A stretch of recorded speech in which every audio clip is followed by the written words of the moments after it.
Natural language processing specialist, NLP specialist அப்படின்னு சொல்லுவாங்க.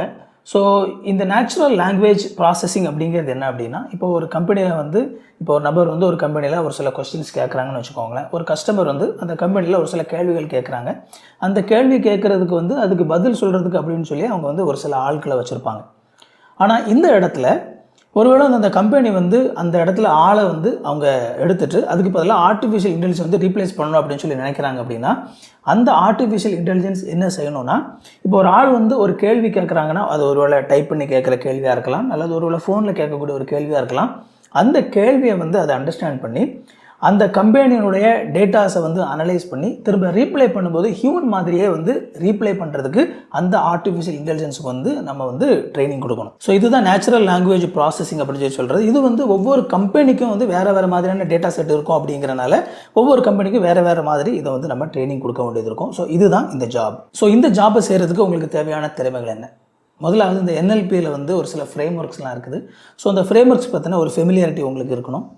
Java, Python மாதிரியான லாங்குவேஜஸ் உங்களுக்கு தெரிஞ்சிருக்கணும். ரொம்ப முக்கியமாக லிங்குவிஸ்டிக் ஸ்கில்ஸ், அதாவது மொழி சார்ந்த திறமைகளும் உங்களுக்கு இருக்கணும். ஏன்னா அவங்க இப்போ ஒருத்தர் கேள்வி கேட்கும்போது அதுக்கு ஏஐ திரும்ப பதில் சொல்லும்போது அது சரியான விதத்தில் தான் பதில் சொல்லுதா அப்படிங்கிறது நீங்கள் முதலாவது செக் பண்ணும்போது உங்களுக்கு அந்த லாங்குவேஜ் ஸ்கில் இருந்தால் தான் நீங்கள் அது சரியானபடி அது பதில் சொல்லுதா அப்படிங்கிறது நீங்கள் செக் பண்ண முடியும். ஸோ அந்த லாங்குவேஜ் ஸ்கில்லும் உங்களுக்கு இருக்கணும். ஐந்தாவதாக ஏஐ மீடியா ப்ராசஸிங் இன்ஜினியர்.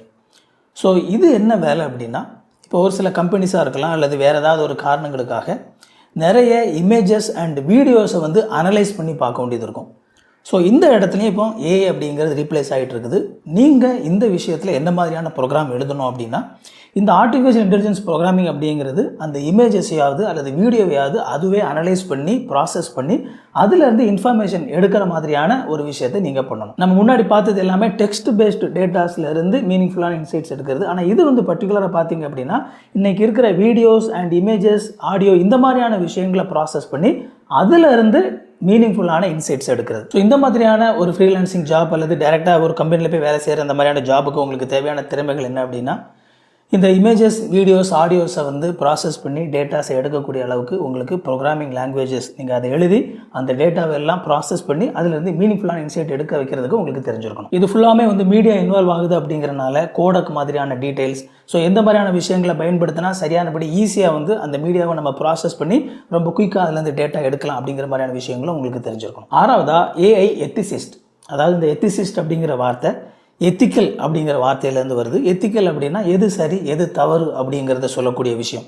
இந்த ஏஐ எத்திசிஸ்ட் அப்படிங்கிறது என்ன அப்படின்னா, இப்போ நிறைய பேர் ஆர்டிஃபிஷியல் இன்டெலிஜென்ஸ் இப்போ நிறைய கம்பெனிஸ் பயன்படுத்த ஆரம்பிக்கும் போது இதில் எது சரி எது தவறு அப்படிங்கிற ஒரு பெரிய ப்ராப்ளம் அதில் இருக்குது.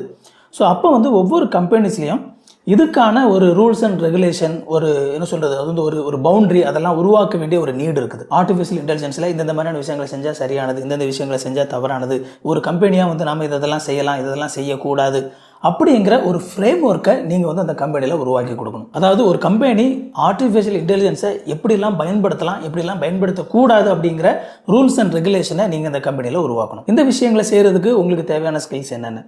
முதலாவது இந்த எத்திக்ஸ் பற்றின ஒரு தெளிவான அண்டர்ஸ்டாண்டிங் உங்களுக்கு இருக்கணும். ஸோ எத்திக்ஸில் எது சரி எது தவறு, இந்த எத்திக்ஸ் அப்படின்னு வரும்போது அதில் நிறைய கலாச்சார நிறைய விஷயங்கள் அதில் இன்வால்வ் ஆகுது. ஸோ அந்த மாதிரியான ஒரு அண்டர்ஸ்டாண்டிங் உங்களுக்கு இருக்கணும். ப்ராப்ளம் சால்விங் ஸ்கில்ஸ் உங்களுக்கு இருக்கணும். அண்ட் அது மட்டும் இல்லாமல் இப்போ இந்த மாதிரியான ரூல்ஸை உருவாக்கும் போது அது கம்பெனிக்கும் பாதிப்பை உண்டு பண்ணக்கூடாது, பட் அதே நேரத்தில் கஸ்டமர்ஸுக்கும் பாதிப்பை உண்டு பண்ணிடக்கூடாது. ஸோ ரெண்டு சைட்லையுமே நீங்கள் கனெக்டடாக இருக்கணும். நல்ல ஒரு கம்யூனிகேஷன் ஸ்கில் உங்களுக்கு இருக்கும். இது மாதிரி இன்னும் நிறைய யூஸ்ஃபுல்லான வீடியோஸ் நம்ம சேனலில் இருக்குது, போய் பாருங்கள். அண்ட் இந்த வீடியோ பிடிச்சிருந்தா அப்படின்னா அந்த வீடியோ லைக் பண்ணுங்கள். இது வரைக்கும் சேனலை சப்ஸ்கிரைப் பண்ணல அப்படின்னா சேனலை சப்ஸ்கிரைப் பண்ணிக்கோங்க. உங்களுக்கு நோட்டிஃபிகேஷன் வேணும்னு நினச்சிங்க அப்படின்னா பெல் பட்டனை கிளிக் பண்ணிக்கோங்க. இன்னொரு யூஸ்ஃபுல்லான வீடியோவில் சந்திப்போம் friends. Thank you. God bless you.